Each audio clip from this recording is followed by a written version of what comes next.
Once upon a time, in a small village named Elmwood, there was a young girl named Lila. She was known for her kindness and honesty.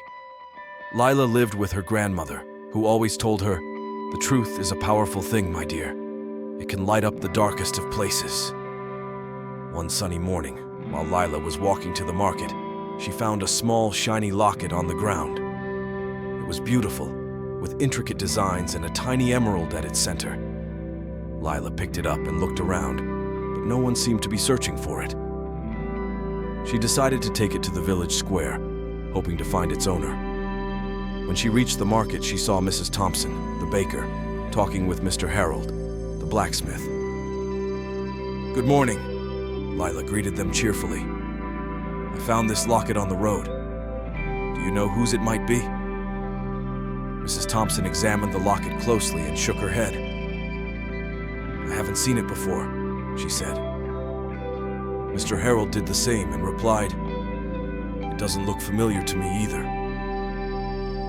Just then, a wealthy merchant named Sir Cedric rode into the village. He was known for his stern demeanor and vast wealth. Sir Cedric overheard the conversation and dismounted his horse. "Let me see that," he said, taking the locket from Lila. After a moment, he declared, "This is mine. It was stolen from me. Thank you for finding it." Lila felt uneasy. Something about Sir Cedric's claim didn't seem right, but she was afraid to question him. After all, he was a powerful man in the village. She handed over the locket and went on with her day, though her mind was troubled. That evening, as Lila helped her grandmother prepare dinner, she couldn't shake off the feeling that she had made a mistake. She decided to talk to her grandmother about it.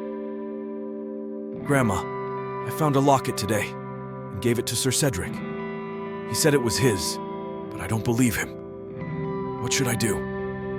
Her grandmother looked at her with wise, kind eyes. "Lila, the truth is a powerful thing.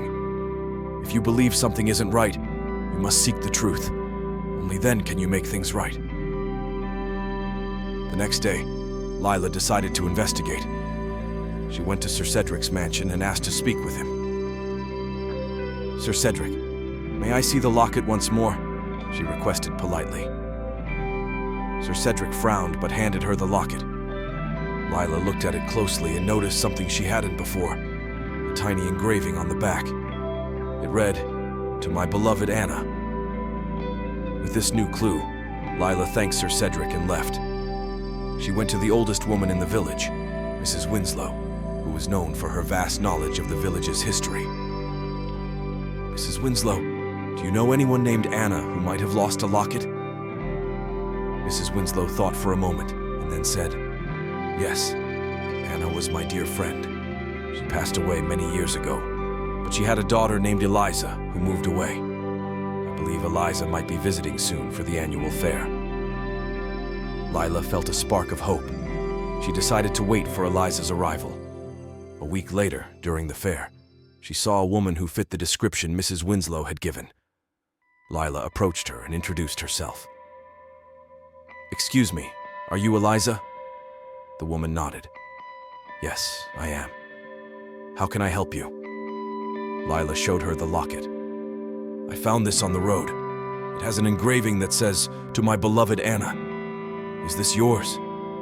Eliza's eyes filled with tears as she took the locket. "This was my mother's. I thought it was lost forever.